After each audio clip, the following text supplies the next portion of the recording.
Robert Charles Winthrop was an American lawyer and philanthropist and one-time Speaker of the United States House of Representatives. He was a descendant of John Winthrop. Life and career. Robert Charles Winthrop was born in Boston, Massachusetts, to Thomas Lyndall Winthrop and wife Elizabeth Bowden Temple. He attended the prestigious Boston Latin School, and graduated from Harvard University in 1828. On March 12, 1832, he married Elizabeth Cabot Blanchard, daughter of Francis Blanchard and wife Mary Ann Cabot, with whom he had 3 children. After Elizabeth's death, he married his second wife, Adele Granger Thayer, daughter of Francis Granger and Cornelia Rutsin Van Rensselaer, on November 15, 1865. After studying law with Daniel Webster, he was admitted to the bar in 1831 and practiced in Boston. He served in the Massachusetts House of Representatives from 1835 to 1840, and served as Speaker of the House of that body from 1838 to 1840. He was elected a member of the American Antiquarian Society in 1838. Winthrop was elected U.S. Representative from Massachusetts as a Whig to the 26th United States Congress to fill the vacancy caused by the resignation of Abbott Lawrence. He was re-elected to the 27th Congress and served from November 9, 1840, to May 25, 1842, when he resigned. He was subsequently elected to the 27th Congress to fill the vacancy caused by the resignation of his successor, Nathan Appleton. He was re-elected to the 28th and to the 3 succeeding Congresses and served from November 29, 1842 until to July 30, 1850, and served as the Speaker of the House during the 30th Congress.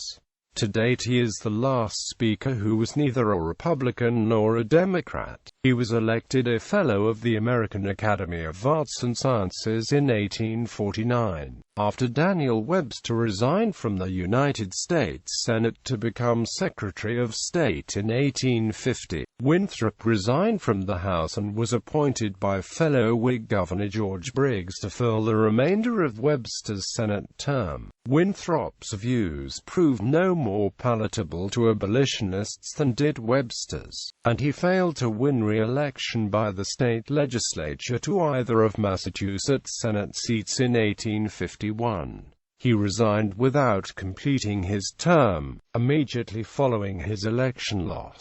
Later that year, Winthrop actually won a popular plurality in the race for Massachusetts governor, but as the state constitution required a majority, the election was thrown into the legislature. The same coalition of Democrats and Free Soilers defeated him again. His final venture into elected political office was as a presidential elector on the Whig ticket in 1852.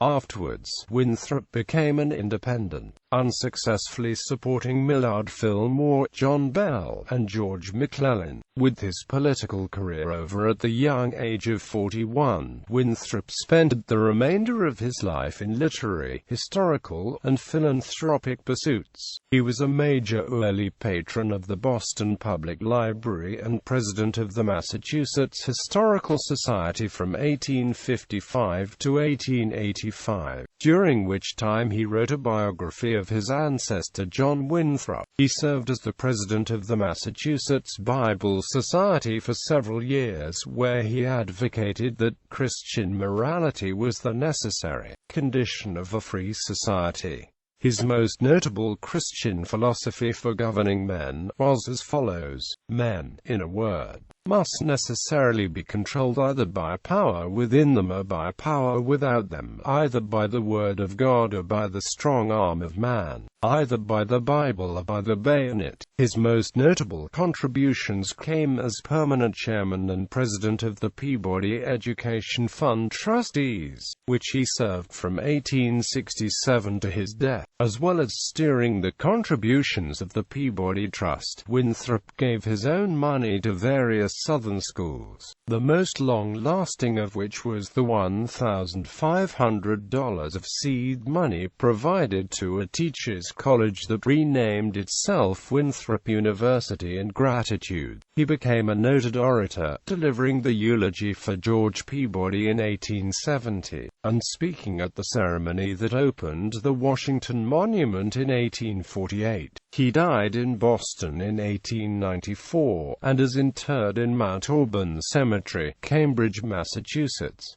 One of his children was Robert Charles Winthrop, Jr., who married on June 1, 1869 Elizabeth Mason, daughter of Robert Means Mason and wife Sarah Ellen Francis, and paternal granddaughter of Jeremiah Mason and wife Mary Means.